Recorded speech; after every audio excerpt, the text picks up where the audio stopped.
Welcome to the latest installment of the Steam Room. Charles Barkley and Ernie Johnson today. Here in Atlanta. You're excited. We interviewing one of my favorite people today. Yeah, our colleague, our teammate, Adam Lefkoe will be joining us. He's a big Eagles fan, looking forward to the Super Bowl, Ernie. Obviously. This is our year. Yes. We're putting an end to the reign of terror, brother. Well, you are already ready. How are you going to wait until I will tell you that the NFL can do no wrong. They're so good. Like, football is obviously King Kong in the sports world. This decision to make you wait 2 weeks, like, it's genius. I mean, it's just going to be, by the time the game is here, you're going to be pumped. If they play the Super Bowl this week, it'd be like, okay, good. But as much as America loves football, making people wait 2 weeks is just a stroke of genius. Yeah, I mean, and people are just used to it, too. They're used to that break in between the championship games and the Super Bowl and the media day and everything else. You kind of, your week is planned out that way. This is, as we record on this day, I know, first of all, you want to talk about the tragedy in Washington. Yeah, couldn't believe what we saw. To see those two planes collide and the helicopter and the plane, I just want to let people know, man, you just never know when you're never going to see your family and your friends again. And it just hurt me. And I saw the one guy who had just gotten a text from his wife saying, we're landing in 15 minutes. And the look on his face, he says, I knew something was wrong because I texted her back like 5 times and it didn't go through. And then then you said something interesting that I didn't see. They had landed. Yeah, that's what one of the reports said, that it was. I mean, it was that close to. Yeah.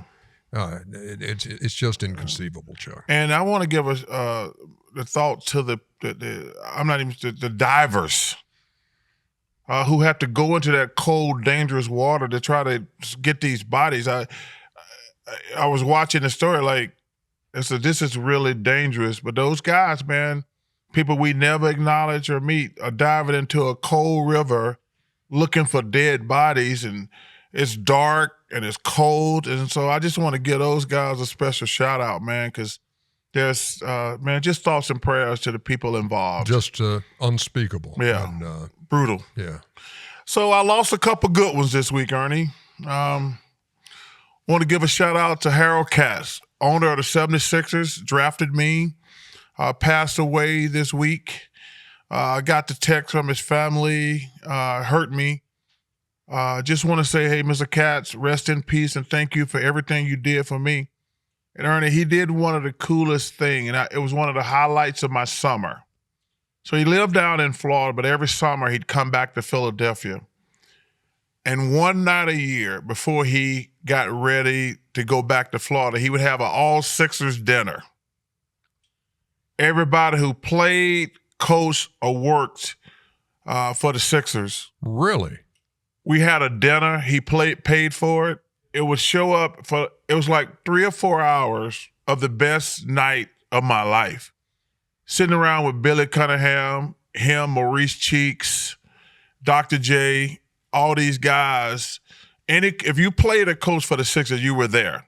And it ended up around 20 people most of the time. And, they're telling stories about Wilt Chamberlain, Hal Greer, who I got a chance to meet Wilt back in the early, and Hal Greer, one of the great men. But to sit around for 3 or 4 hours just to talk about, guys, Jimmy Lionel would talk about guys we played with, myself and things like that. It was one of the coolest events I'd ever been to. And Mr. Katz would tell this story about, when he signed Moses Malone as a free agent, Moses was the highest paid player in the NBA. And Moses was, I call Moses dad. He's the reason I was a success in the NBA. But he tells this story. Moses never really spoke a lot. So they're sitting there with his agent and everything. They negotiated. Moses hadn't said anything for like 2 or 3 hours. And they wrap up the deal, and he says, I forget his agent's name. He says, Moses, this is blah, blah, this is blah, blah, blah. This is how much deferred. He says, Big Mo don't do deferred. Big Mo don't do deferred. And Harold says, Mo, we've been here for 3 or 4 hours. You haven't said anything. Do it again. Big Mo don't do deferred. That's all he said. Big Mo don't do deferred. And I'm just like, that sounds like, and that's Moses. He was like E.F. Hutton. Yep. When he spoke, the whole lot like, listened. they gonna listen. But that, that's the great thing about any of those gatherings like that. Anytime you have a chance to sit down and listen to guys who have been there and tell stories from their past. So when you got who can tell him what Chamberlain story other than Billy Cunningham and those guys? But when you got a room full of 20 guys who all have 50 stories you want to hear, I'm surprised you could keep it to 4 hours. Dude, it was one of the highlights, and man, I'm gonna miss those. Hopefully we can keep doing it. But just want to give Mr. Katz family my best.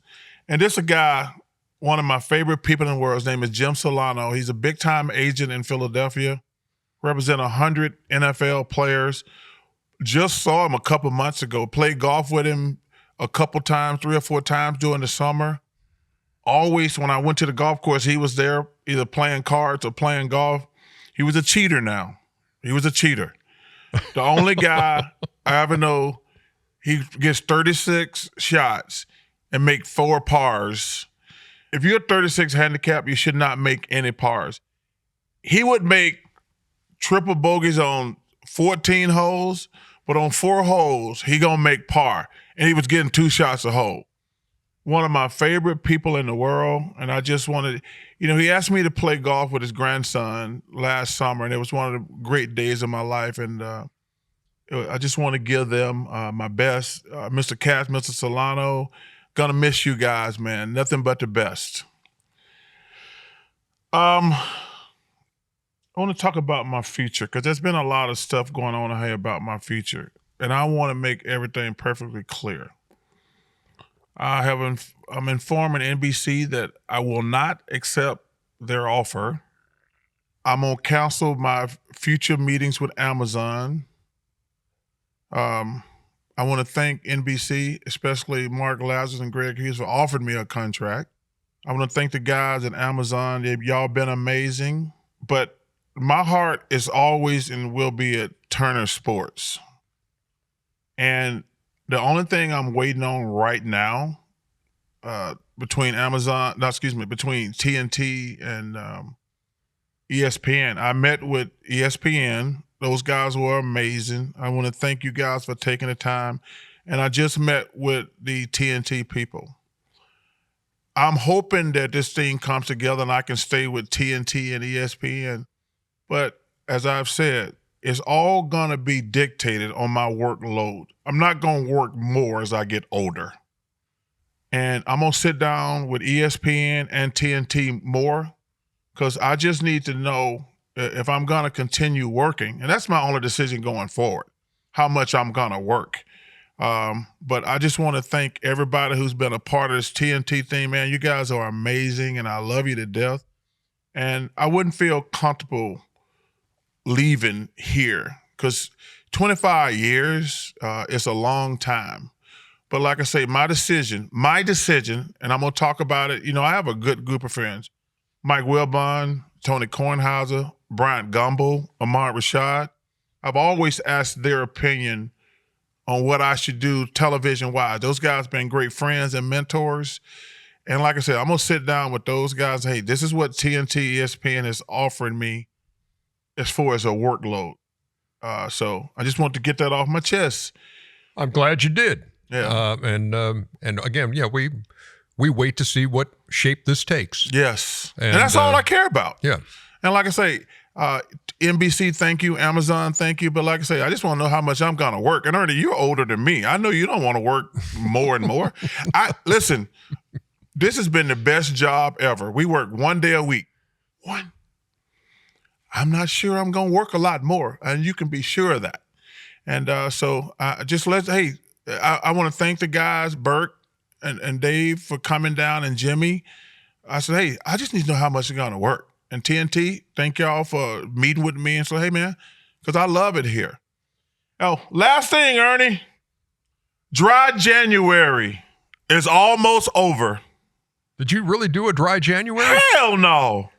I just want to tell all these other losers, welcome back to the party. I don't know why y'all want to go a whole month without drinking. But welcome home. Dry January? Why the hell would I want to go a month without drinking? I just got done with a dry Wednesday. That's right. Hey, whew, dry January? A whole month without drinking? Man alive. Why I just peel off my fingernails? Are you kidding me? You're the greatest. You are the greatest. Let's take a break. Adam Lefkoe standing by. Always entertaining. He's awesome. Yeah, great dude. And we'll be back with more on the Steam Room in a second.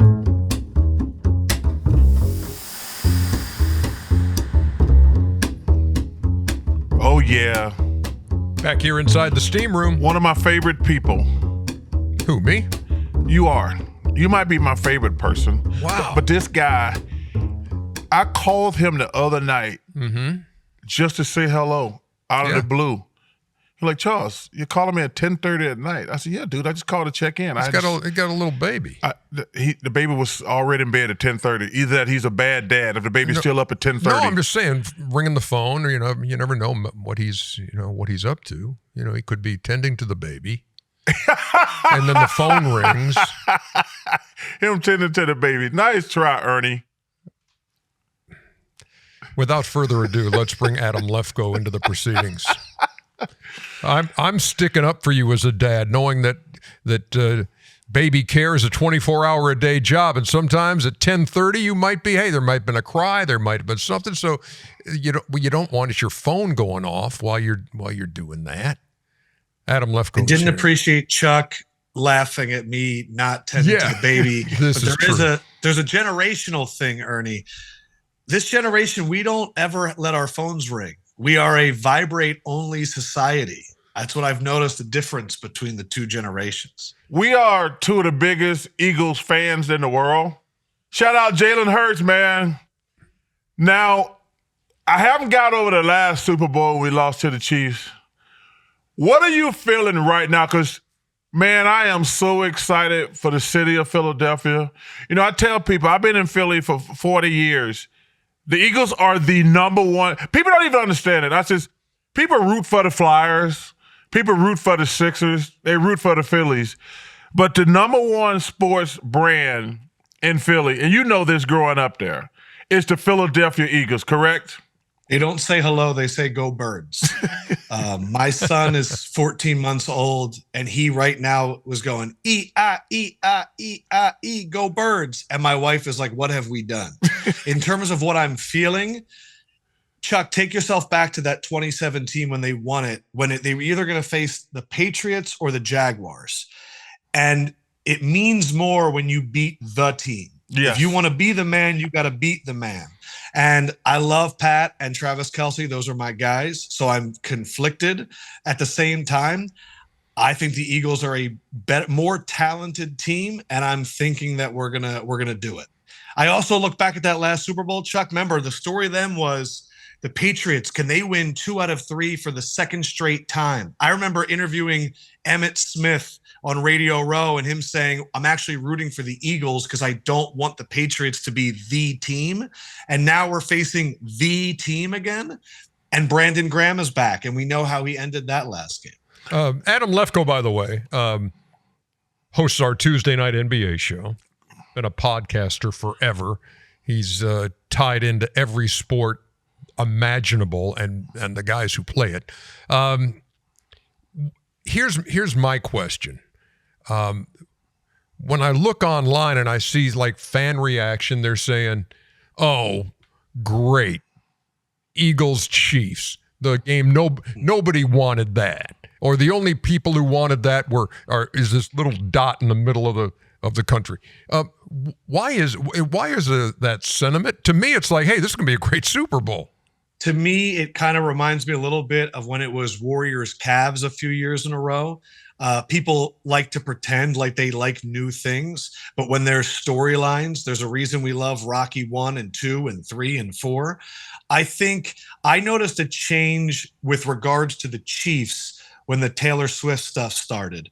And I started hearing people say, oh, they're showing her 8 times a game. I feel like they're force feeding us this. My friends used to say, why? I get so annoyed at LeBron. They're always talking about him on ESPN. And I'm going, well, they keep talking about him because you keep watching. And everyone says, oh, I don't want to see those two teams. I think this is going to be one of the highest rated Super Bowls of all time. And I think it's the best defense in the league, the best running back in the league against the quarterback who is Tiger chasing Jack Nicklaus with Travis Kelce, who is the most popular athlete in the NFL. I think it has all the makings of something great. I just think that's something you say 2 weeks before the Super Bowl, because the day of the Super Bowl, they're sitting there with their mini hot dogs going, this is going to be awesome. You know what drives me crazy? I've been paying attention to some of that too, Ernie. That's a great question. I was like, well, first of all, what Howie Roseman has built is just amazing what he's done with the Eagles. I mean, Jalen, getting all the kids from Georgia, even losing Jason Kelce and Fletcher Cox, and just going out getting A.J. Brown, getting Devontae Mallory. He done a major. So I don't even understand any hate toward the Eagles. But what bothers me is, why are people such like, why don't we like welcome to the pod. They are great. No, the Chiefs are great. Like, people like, we had the same argument years ago about the Patriots. I'm like, isn't that what sports is? Don't you want to watch greatness? You got a guy who's chasing Jack Nicklaus, Tiger, and Pat Mahomes chasing Brady. You got the guy who's in the conversation as the greatest tight end ever with Tony Gonzalez, Kellen Winslow, and Gronk and those guys. Pat Mahomes. Andy Reid is very quietly chasing best coach of all time. Yes, and they're all nice guys. And they got Chris Jones, who is going to go in the Hall of Fame because he actually, that defense won the Super Bowl last time. When did we become a country that we don't like greatness? We're tired of the Chiefs. I'm like, those guys go to the weight room every day. They go to practice every day. Like, I want to see greatness. The NFL protects Pat Mahomes. Yeah. Oh, blah, blah. You know, yeah. I mean, you hear all that. I think I go back to, I took a writing class in high school, and it was about the hero's journey and how every hero's story in the history of the world, it's like there's a dilemma, and then you meet like a wise person, and then there's your first step. I think this is what happens with greatness. I think it happened with the Lakers. I'm sure it happened with the Celtics back in the day. I watched it happen with the Warriors. I've seen it happen with LeBron James and Tom Brady. Tom Brady was the 6th round pick that shocked everybody. Well, within 8 years later, half the country was like, I'm tired of seeing this guy win. And so I just think that's kind of the journey of being great. I think, Chuck, you probably experienced this also, where in the beginning it was like, man, I love that round mound of rebound. And then after probably a few years, I'm sick of this guy. I just think that's how fans are. Yeah, they changed the goalpost. Like, he's great. Oh, he didn't win anything. Because it's happening to Luka. Yeah, it's happening to Luka. It's going to happen to everybody. Because I remember going back, so when me and Tiger were close, we'd have these conversations. He'd be like, well, he's going to never win a major because his driver is so crooked. He's not going to win a U.S. Open because his driver is never – then he wins a couple U.S. Opens. Then they're like, well, when he gets married, that's got, like, I remember all these conversations vividly. They like keep moving the goalposts. So, yes. But that's the, I always tell people, trying to explain fame to a normal person is like trying to teach them Chinese. Like, yeah, you can't understand it. Like when I'm out with my friends, they're like, is this your life every day? I'm like, every damn day. Every second. Yeah, I said, it's a lot. I said, I'm so lucky and blessed. I want to repeat that. I'm so lucky and blessed. But I tell people, it's a lot. But I can't imagine being famous today with the amount of, number one, money. Everybody knows how much money you're making. God bless these guys. But the amount of cell phones, people who got an opinion on TV shows and on the internet, I can't even imagine how much BS these guys have to deal with today.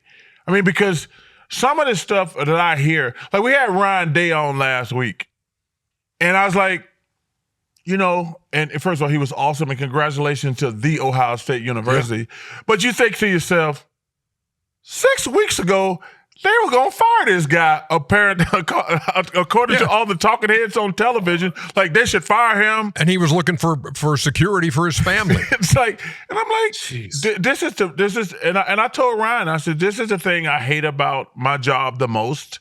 Like, and I try not to do hot takes. I have a rule. I have 2 rules. I ain't never going to say somebody should get fired, ever. I don't care if they're doing a bad job or what we perceive as a bad job. I just think that's just wrong. And secondly, I'm never going to discuss somebody's personal life. That's my only 2 rules. Like, it's fair to criticize guys in basketball as long as it's not personal, but we should never on television say somebody should get fired. I hate that. I was going to just add, that's the last part of the athlete's fame hero's journey, where you get built up, then they tear you down, and then they want your redemption story, and they cheer for that, and then they forget that they were the ones that tried to tear you down. Remember, Peyton Manning could never win the big game, and then he wins it at the end, and we loved you the entire time.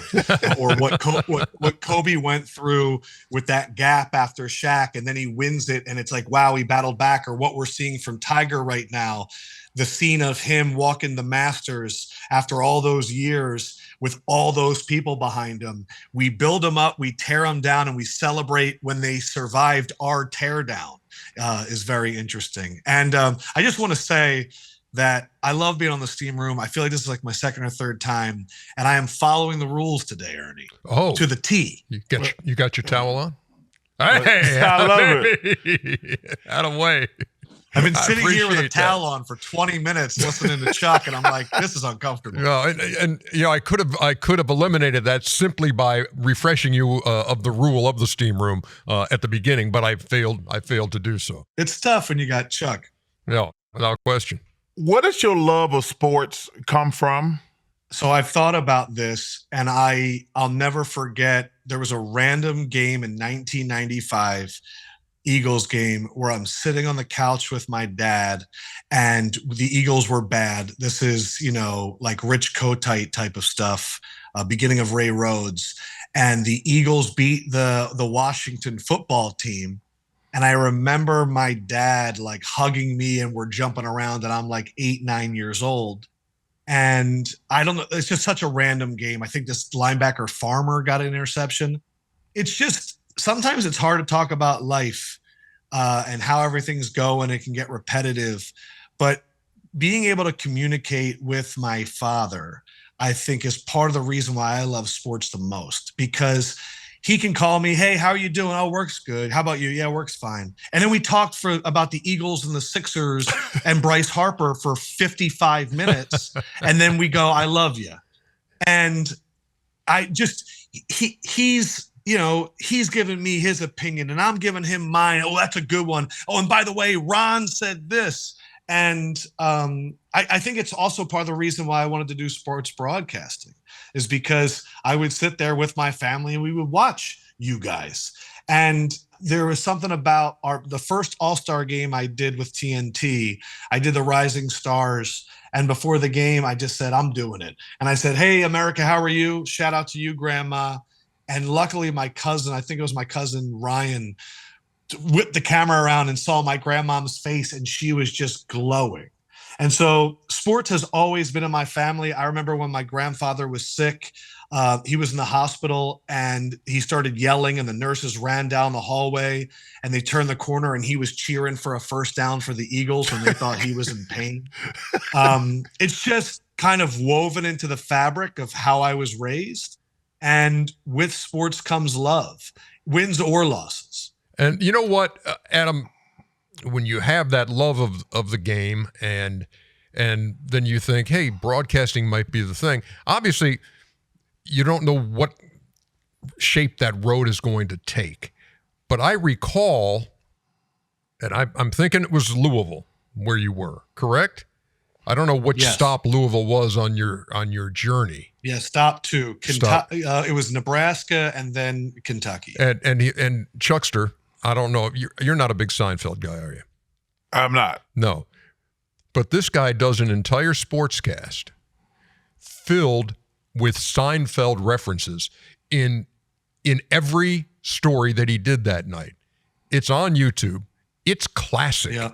But it was one of those things that's like, wow, this guy gets it. He knows his sports, but he's also having fun. And it's like, it was like one of those early blending of sports and culture that was just incredible. I mean, I watched that thing so many times. I was like, this dude's amazing. And to call him a teammate now is really, really cool, because it's just points out Adam, his creativity and his love of the game, the world of sports. I think on the last part, the world of sports, I think what Chuck said earlier, that we're so blessed, and Ernie, I know BlackBerry moments and all of that.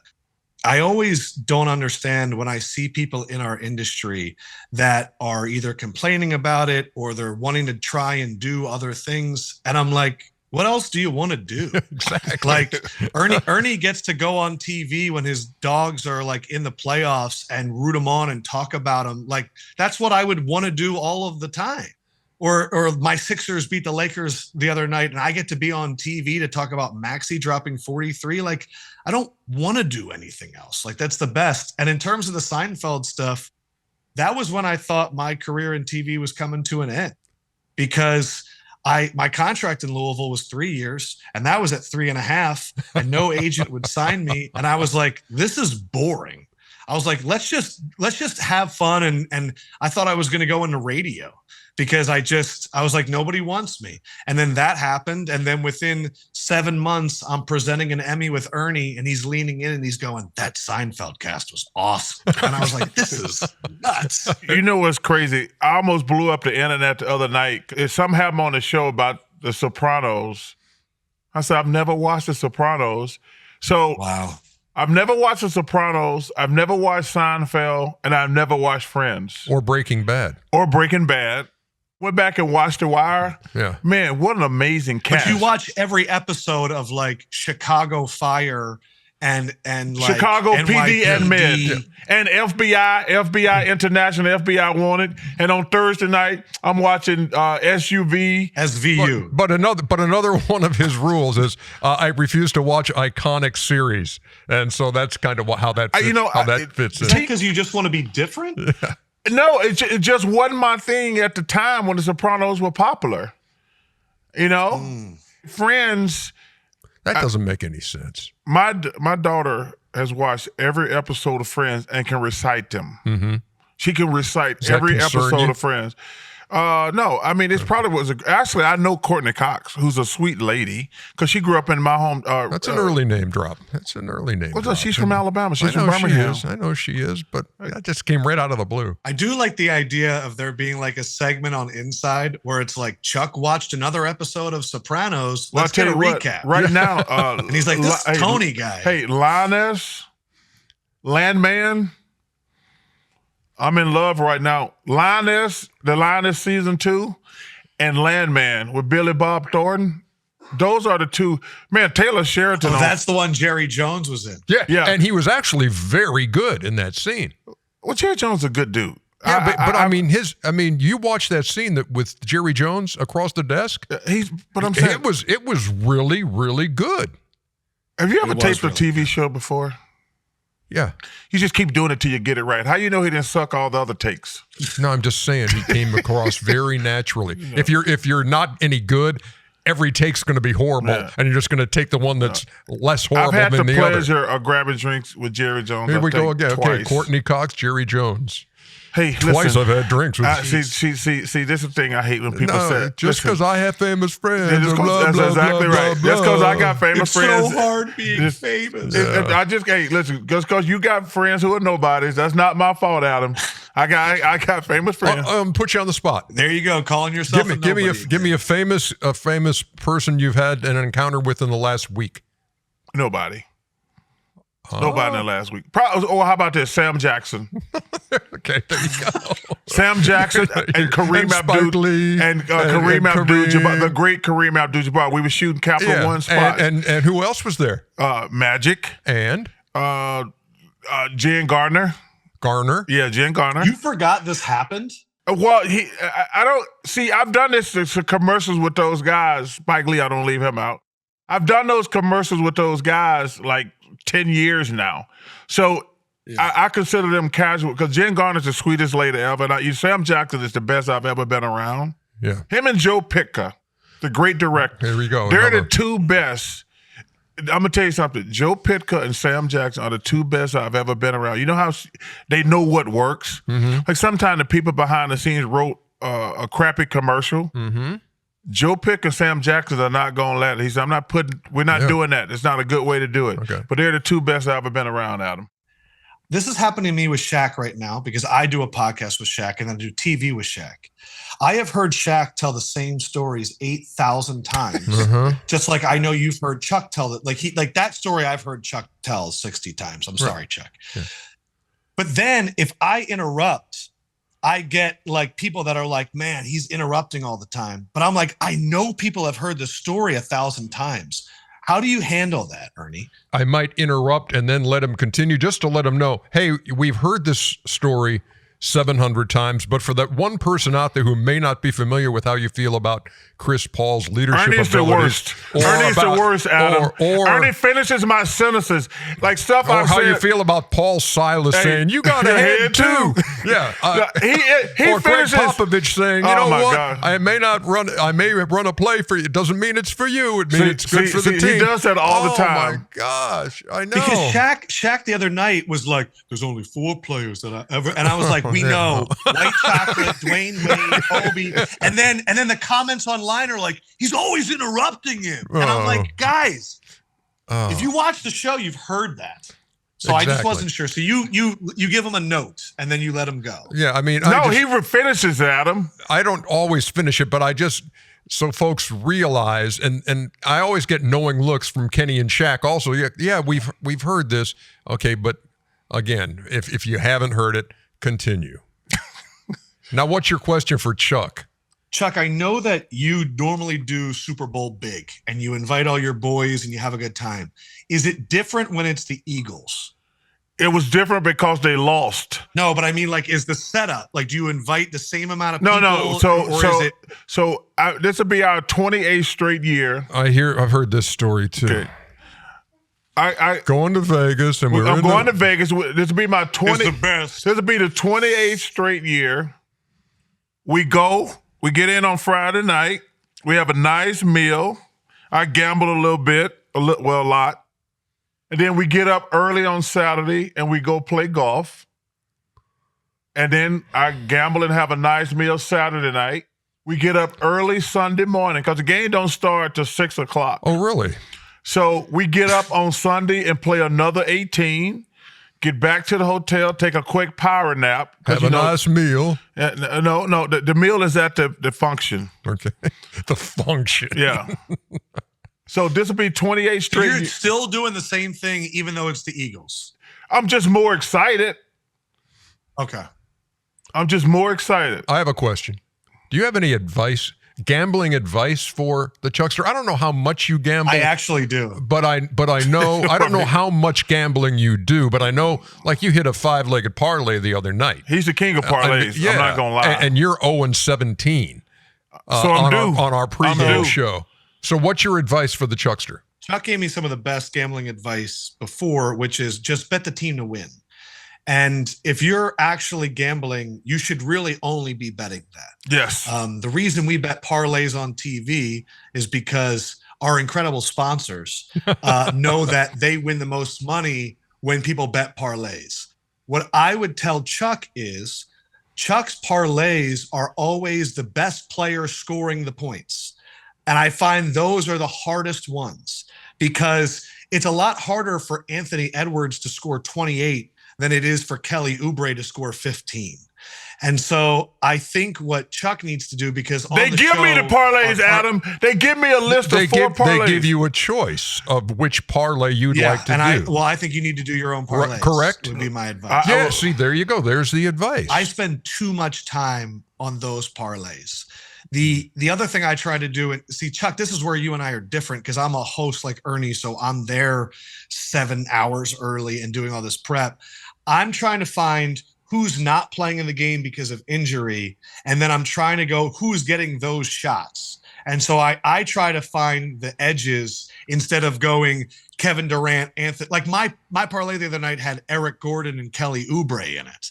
Like I'm trying to find. It's not all the stars. Well, TNT don't give me that option. But see, Lefkoe, there's already way too much prep for this guy to say, no, I'm not spending that much time on it. Just give me the list. They send me a list of 4 things. I had to pick one. Yeah, you're doing some bad picking. You're right. Well, these players are bad. These players, like LeBron can't get me 20. How you Rudy get Gobert can't get me 10 rebounds. Rudy Gobert, dude, how can you get 6 rebounds? You're 7'2". The hard thing also is that we can only take overs, which like in the NBA, like listen, I don't even want to talk about it. I had a parlay last night. I got home and I was like, let me put together one. I almost hit a 60-1 parlay last night. And Jalen Duren missed a layup with 4 minutes left, which cost me that's a lot bad beat. of money. That was a bad beat. But like the other problem is, and Chuck knows this, regular season NBA, you get some blowouts. And so even though you bet on the right team, they might pull those guys. And Jakob Poeltl's not getting that 10th rebound because they're up by 27 on the Wizards. Yeah, Scott Van Pelt and Stanford Steve, that's what I text them all the time when they're doing bad beats. It is a great segment. It's a great segment. And they had one last week where the Mavericks were getting 4.5. Kyrie takes a 3, and they foul with like 0.8 seconds to go, like right at 1 second. So I'm like, wow, that's amazing. They're going to cover by half a point. He missed the first free throw and made the second one. I'm like, wow, they're going to lose by half a point. Kyrie come down to hit a half court 3 at the buzzer. That's why gambling is so crazy. Ernie, do you think there will ever be a time in broadcasting where, let's say, a game is out of reach, and similar how they bring in like the referee into the booth or the rules analyst? Like there was a game recently, I think it was I'm just making it up, Ravens Steelers. Line was 8.5. Ravens are up by 14-15. The game's over. Do you ever think in the last 4 minutes they might be like, let's bring in our gambling guy to let you know that there's millions of dollars in the balance for this touchdown that could happen? Or do you think broadcasting will never let that happen? We're heading that way, aren't we? I mean, I'm old enough to remember that you could never even mention that anybody out there would ever have any kind of a wager on the game being played, and there was never a mention of a line. None of and so what we're seeing now is a complete change from that, and looking years down the line, that wouldn't surprise me a bit. Adam, I have bet against Pat Mahomes too many times. 6 straight games. This is true now. Last year against Buffalo, I thought they were going to lose. Then I thought he texted me about this. Yeah, then I thought he was like, tell Chuck to stop betting against me. Then I took the Ravens. This is last year. Then I took the 49ers. This year, the litany of Chuck's losses will continue after this. The only games, and I took Buffalo last week, and Pat Mahomes, I'm taking my Eagles against you too. Let's get that out the way. No. But, No. You need to lose for the good of the city. You need to bet on No, but I got to tell you. for the city of Philadelphia. No. Let me tell you what's really ironic, and you just said something about it too. So, the Chiefs against the Texans 3 weeks ago. Perfect example. I'm like 8.5, 9.5. 9.5. Safety at the I end. had 9.5. And I'm like, damn, I'm going to lose this game by a little bit. And for some reason, Andy Reid took a safety. Chiefs were up by 11. They were up by 11. And they ran it out the back of the end zone. For no reason. I almost blew out a groin and a hamstring jumping off the couch. I was high-fiving my boys. I'm like, damn, Pat beat me again. And I always see Pat, who's amazing. I was like, and when that dude ran out the end zone, Adam, I jumped up. I hurt my glutes. I hurt my groin. I hurt my hamstring.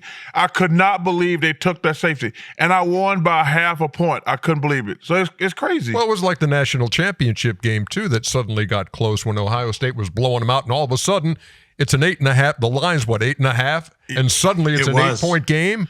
Yeah, and it was like, whoa. So I had Ohio State.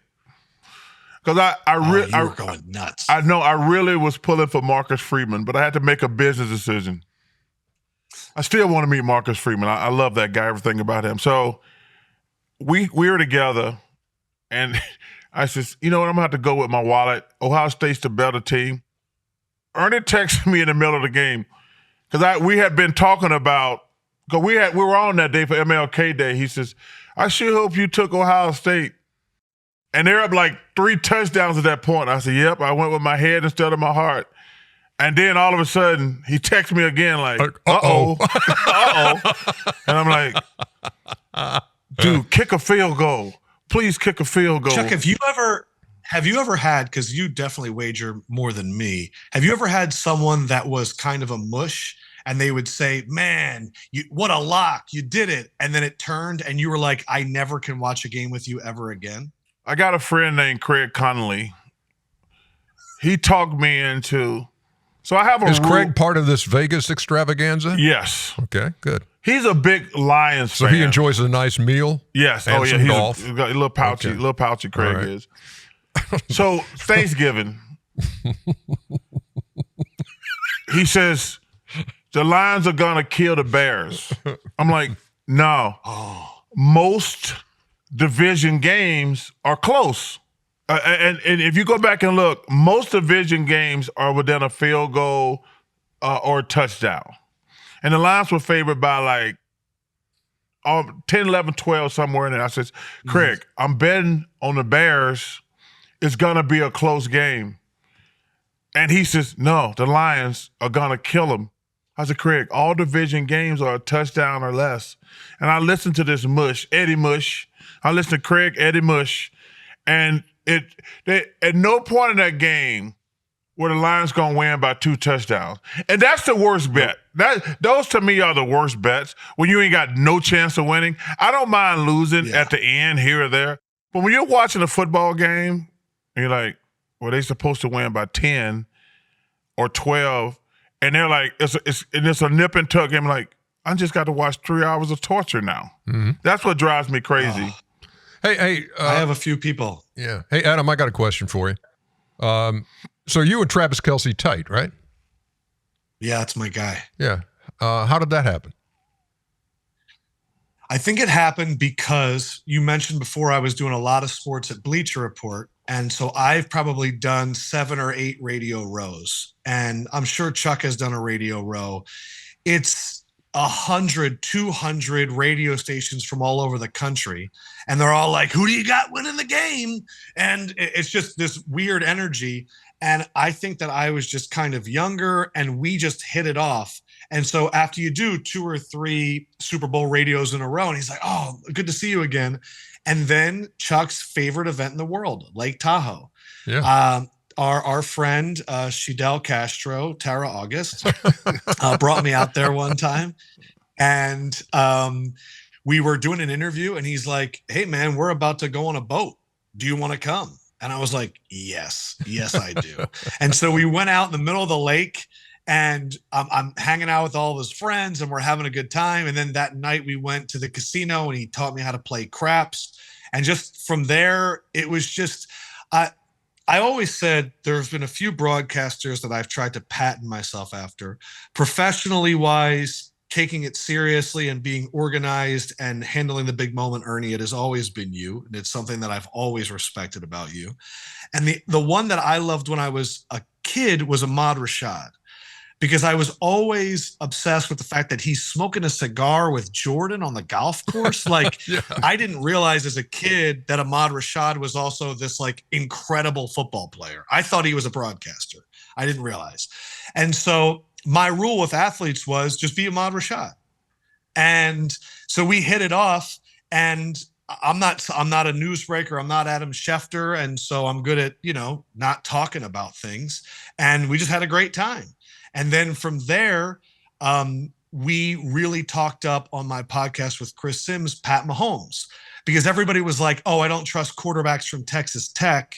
And Chris Sims was like, I think he's the next Brett Favre. And so 2 years later, I met Mahomes at a Super Bowl. And then that Final Four was in Minnesota, and I brought him to a Turner party. And that's when Chuck met Mahomes and Travis Kelce. And that was sort of like, then we were like, man, can you believe Chuck was talking about Bobby Sura? Like, they love Chuck so much. And I don't know, you know how it is, Ernie, like you meet people over time, and then Travis Kelce came to my wedding, and we'll see if I go to his. And I'm then, just kidding. And then no, but next thing you know, there's a baseball playoff game, and up there in the box, there's Adam and his wife, and who's in the box with him? Travis T Swift. and T Swift. So what was that experience? What's that experience like? So I'm at my apartment, and Travis goes, "Hey, I'm going to the playoff game tonight for the Guardians. Do you and your wife want to come?" And I stopped, and I was like, "Why is he inviting my wife?" I was like, if he's inviting my wife, I think I know who else is going to be there. Because normally, if it's just him and the dudes, we're hanging out. And so I told my wife, and I was like, I went to the nanny. I was like, "Can you please work late tonight?" And she was like, "Yes, okay." But you get there, and I was like, "Hey, where's the seats? I'll walk up." He goes, "That's not how this works." And so a guy comes around the corner. He goes, Are you Adam and Enum?" And I go, "Yes." "Okay, follow me." And we're on a golf cart, which goes to another golf cart, which goes to a floor where there's like 1,000 security people. And then you go into a door. I've never seen this much security in my life. Like, it's a lot bigger than Charles's guy. And she was so cool and nice. And it was exactly what you want someone to be like. So I'm shooting the stuff with Travis, and we're talking about sports, and I'm so proud of his brother on TV, and he's doing such a good job. And then he's like, "How's the baby?" And Taylor's like, "Baby, let me see." And he comes over, and she comes over, and she looks at my son Prince, and she's like, "That might be the cutest baby I've ever seen." And I was like, "This is amazing." And I was like, "I agree."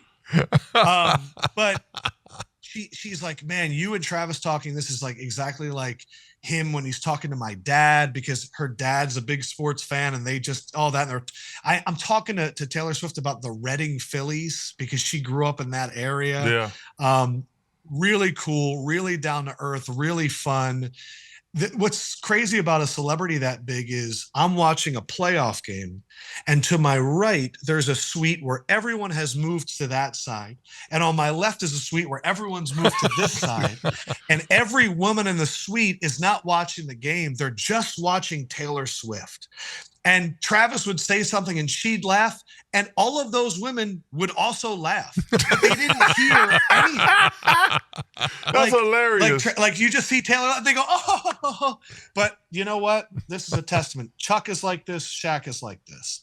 Game is over. She took pictures with everybody there. We had to wait an hour because when you're that famous, you can't leave when everyone else leaves. And we're walking down the hallway, and she's reaching in her purse, and she's giving money to the security guards that had to stay late an hour. And you just begin to realize this is just a good person in which the world is obsessed with them. And we went home, and the next day my wife is listening to Taylor Swift, and I'm like, this is nuts. But it was really cool. Hey, so listen, are you gonna be a coward and not root for the Eagles because of your boy? Because if you don't root for the Eagles and you're talking about I got mixed emotions, you can't be a coward. You got to root for the Eagles. When you see Travis, you says, come on, man. You gonna wear it wild. They already beat us. They already got it. Like, this is revenge. My wife goes, "Adam, you're in such a great situation. You win either way." Oh, like, no. not. Come on. Please tell her don't ever say that again. No, she knows now. Believe me. She on game day, the Rams game, which got very scary at the end, she comes to me and she goes, "I don't know if it's a good idea for you to be around Prince when the Eagles game is on." I go, why? Because I took all of my clothes off in the last 4 minutes and prayed to God for Jalen Carter to eat their souls. And she goes, yeah, that was weird. Chuck, if we had a TNT special on Sunday, I would probably call and be like, I don't know if I can make it. Like this is the only thing in my world that I am irrational about. And that's why when I see Ernie talk about Georgia, I kind of was wondering, is Ernie kind of an Eagles fan? Because I got Doane messaging me rooting for the Eagles because all Georgia Bulldogs are on that team. I wasn't sure if Ernie will be an Eagles fan. Oh, you going to the game? I'm going to be in New Orleans. I haven't secured the ticket yet, but I'm going to start making phone calls. You got to get a ticket. I'm going to the game. I'm going to the game. Okay. Yeah, and I'm really not. I don't have a feeling either way. You know, so it's not like I'm not. I don't have big NFL following of anybody I'm rabid about. Jalen Carter, Nolan Smith, I Keely know. Ringo. I know. We got all the Georgia. N'Kobe Dean. Yeah, I know. He just got hurt, didn't he? Yes, he did. Yeah, I know he's that. not playing. Yeah, that's unfortunate. But good luck to you. That's all I'm going to say. And good luck to you too. Thank you, brother. Chuckster. The reign of terror is almost over. Hey, Adam, or it's Adam Lefkoe or just Lefkoe. I don't know. Is it still okay to call you Adam? I've always called you Adam. Yeah, I'm changing it up, man. I'm not wearing sneakers anymore. I'm kind of embracing my first name again. I'm realizing maybe it was a weird fad that I went through. I think being around Shaq can make you start to be kind of a weirdo. And so I'm trying to 100%. 100%. All of that being said, thanks for taking some time, man. It's so entertaining, and I love your story. And man, we're lucky to have you. Yes, we are. In the family here, and man, your future is bright, just unlimited. So thank you much. I love you guys with all of my heart, and I mean this because you two are the two that I'm asked about all the time when I meet people, and they say, "What's Chuck and Ernie like?" And I said, a company can be great when the two biggest dudes are the nicest dudes there. Thank you, and the brother. way that you guys treat people and the respect that you have, it's an honor to be here. And shout out to everyone backstage doing all the hard work, because these guys are just coasting. They are Love awesome. you. Love you, Adam. Love you, brother. Appreciate you, brother. Later. Chuck and Ernie in the steam room. Come and join us in the steam room. Chuck and Ernie in the steam room. Leave your towel on in the steam room. We What a welcome great you day, back. Ernie. It is. Yeah. I told you, man, this podcast has been a blessing to me. And it's so fun to just, the people we've interviewed. And then, Adam, I got so much love and respect for him, man. He's so talented. And that was a good interview. Yeah, it was great. No, the people we get to talk to and the people we get to hear from. Yes. Via Chuck's answering machine. Unbelievable. Like, international, nationwide. Yeah. Let's get it done. Yeah, number is 404-987-0330. Hey, it's always good to sharpen your memory. That's good. Very good. First It's only call. been 6 years. Hello, world. This is Charles Barkley. Leave me a message. Hey, Ernie. Hey, Chuck. A buddy asked me this the other day, and I thought it'd be fun to ask you. If you could play the Masters at Augusta against a full field of the best golfers in the world, but the kicker is you get to start every hole with your ball on the green, but you're on the green at the farthest spot from the hole while still being on the green. Would you bet your life savings that you could win the tournament? Wow, that is a very interesting concept. It is, but okay. So obviously, when me and Tiger were talking and Phil Mickelson, these guys said Augusta National is the easiest golf course in the world until you get to the greens. So to answer the question, no. They both have said, I know a bunch of other pros. They said, dude, it's the easiest golf course. There's no rough. You can pretty much get to every par 5 and 2. But this is the kicker. This table is actually a perfect example.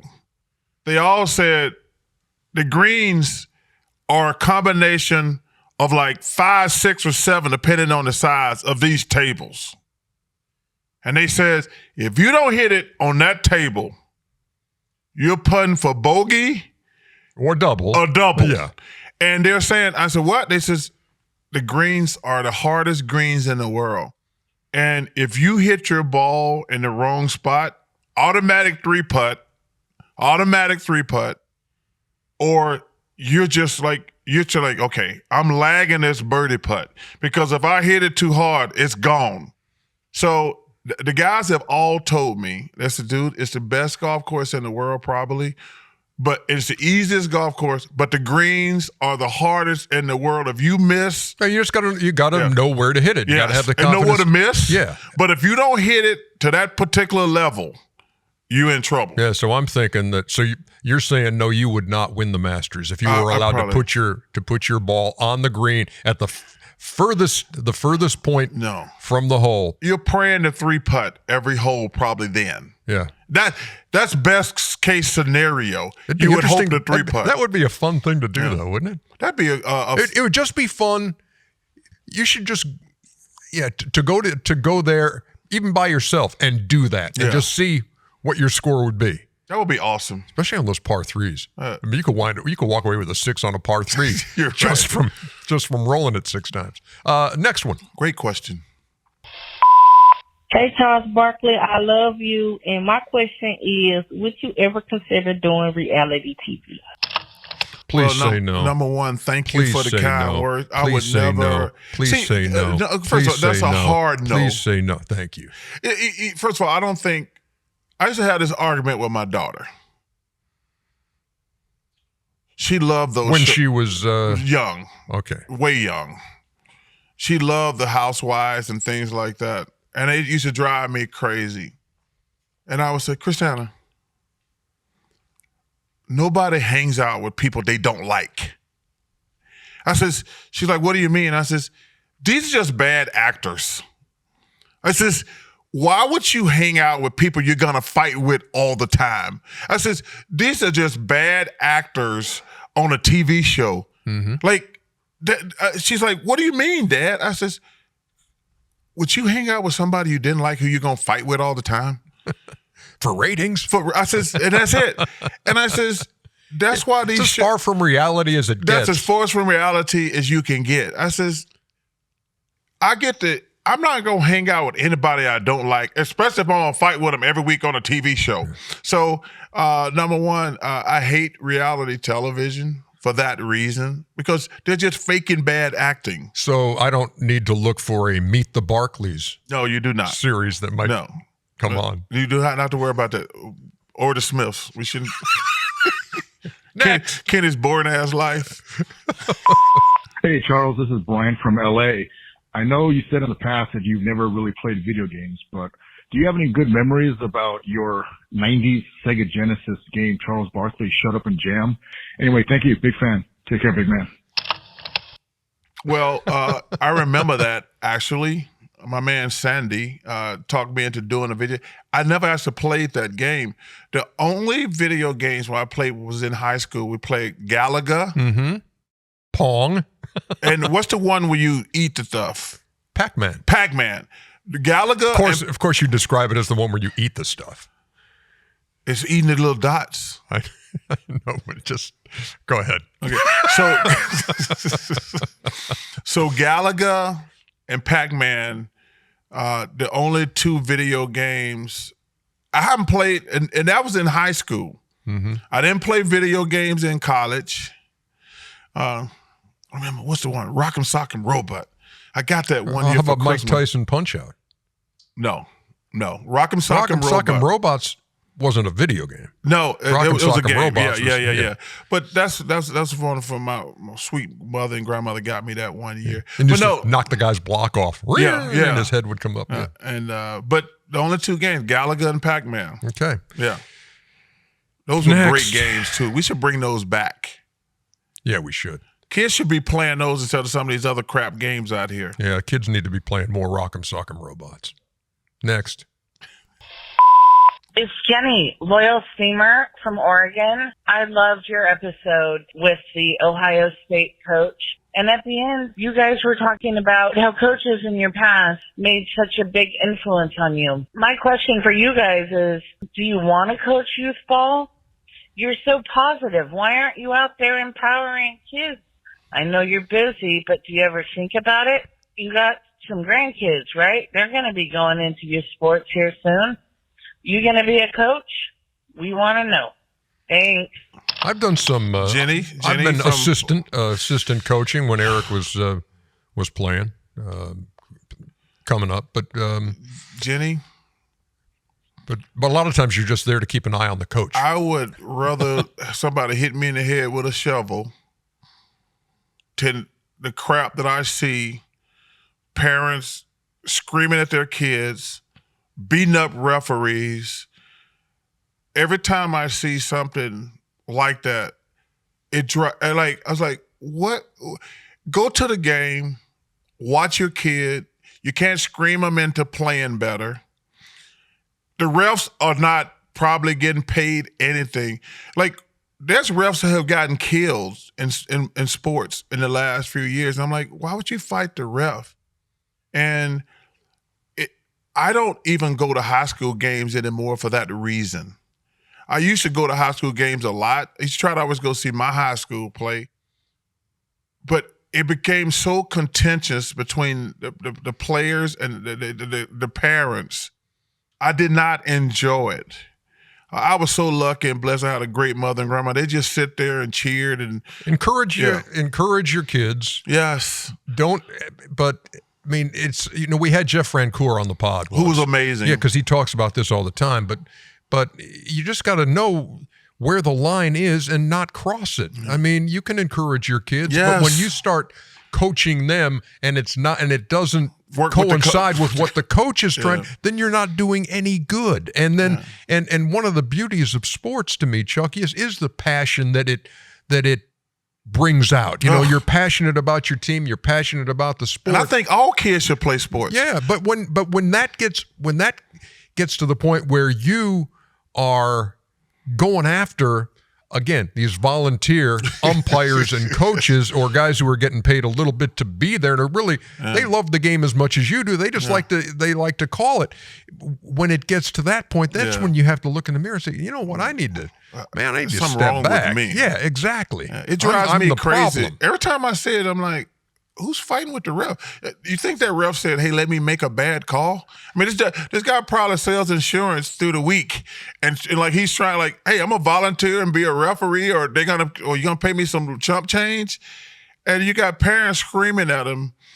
And so Jenny, to answer your question, I'm turned off. And I hate this AAU stuff. I mean, me and Kenny fight all the time. Kenny's big in the AAU. I don't like it. I think these kids play too many games. I don't think it's healthy for their bodies. I think there's no accountability as far as where all this money is going. Because one thing I know about adults, they're crooks. If there's a way they can screw kids out of money, they're going to do it. To have your kids flying all over the country every weekend, playing 3 games a day or 2 games a day, I just don't think it's right. So Jenny, thanks for the call and thanks for being a law steamer. So producer Cap, is that it for the calls this week? It is. Okay, so that means it's time for Good for the Soul. EJ is good for the soul. I think that would be a great way to end the show. Love that idea. Good idea, Ernie. A toast to my big brother George, the richest man in town. Now this, Chuckster, might be my favorite. Good for the soul. And we've had some good ones. We have great ones. But this one needs a little setup and a little context. So we have to go back about a year to the genesis of this Good for the Soul. Watch. So I read this story about this guy named David Murphy. He's an Army veteran. And he had PTSD. He got really, really heavy from some experience in his life. And he said his daughter asked him to play one day. And he said, Dad is too big to play. And he said he went and cried. And this dude has lost 170 pounds. How about that? He's lost 170 pounds. He just inspired me. And I just want to say, David Murphy, thank you for being a veteran first and foremost. But man, that's awesome. Motivation takes a lot of different forms. It does, doesn't it? It does indeed. So what's David Murphy up to now? Watch this. Hey, Charles. Thanks for giving me a shout out on the air about a year ago about this little girl inspiring me to lose almost 170 pounds. Just a little update for you. We ended up doing a 5-kilometer race together, and we wrote a book called The Great Race, My Daddy and Me. It's just basically my journey from almost 400 pounds to doing a 5K run with this little girl. And then I wrote a book called In the Heart of the Forest. Basically, it's about a little fox that has a fear of coyotes after an incident and then ends up being a tale of bravery. So, yeah, it's just a little update for you.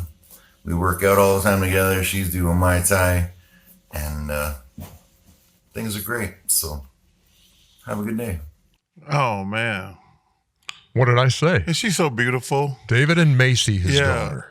We gotta make sure we let people know about those 2 books. Exactly. You know, man, number one, an Army veteran. I have so much respect for anybody who's in the service, and man, that is so much good out here.